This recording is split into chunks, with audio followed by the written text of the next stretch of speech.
So they say everything's bigger in Texas.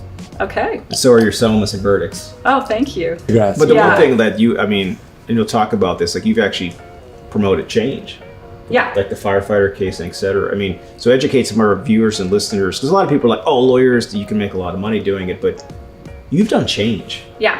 Yeah. Yeah. Change is what I'm into.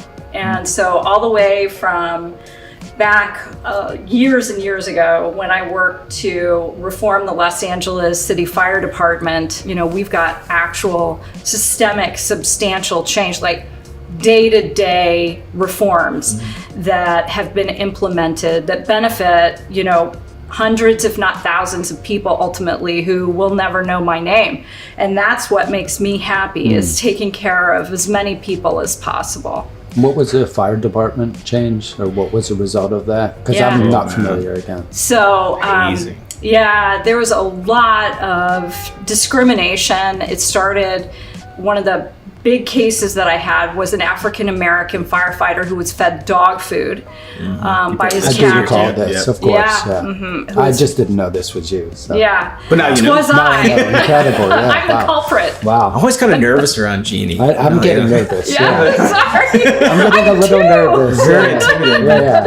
Makes You know me what's feel funny? better So that I was we're at a all kids' nervous. party the other day on the weekend, and one of the moms, she was telling me she's a lawyer and she worked for LA County, and we were talking about stuff. She's like, I'm in the employment division. I was like, yeah. I was like, well, actually, like, I'm actually interviewing Jeannie Harrison. She's like, oh my God, you're interviewing Jeannie Harrison?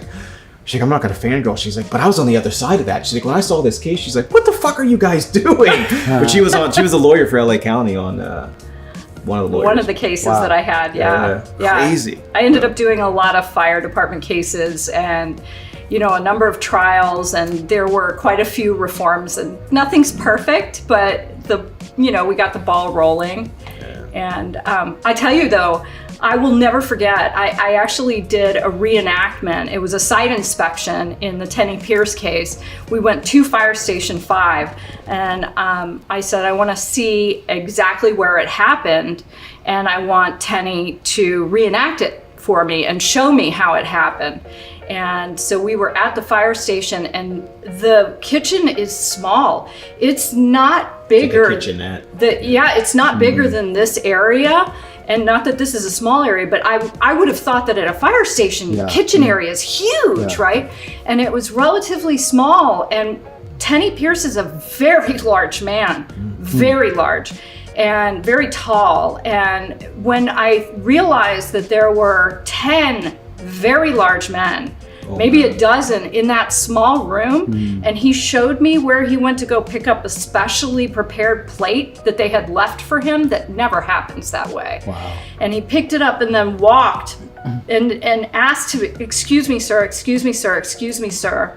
And they let him walk and go sit down at a table and eat spaghetti made with dog food. I said, everybody knew what the fuck was going on. And that is, to the black man in the room, that is as offensive as it gets to me. Then he tried going back to work many times, 3 times, and people were messing with his PPEs, his personal protective equipment, and people didn't realize this was a very serious retaliation case after he reported that he felt targeted because of his race. So that I just went on a little monologue about the case. You got me going on No, it. but this a lot of listeners and Yeah. viewers like to hear this kind of stuff. That was station number 5. Yeah.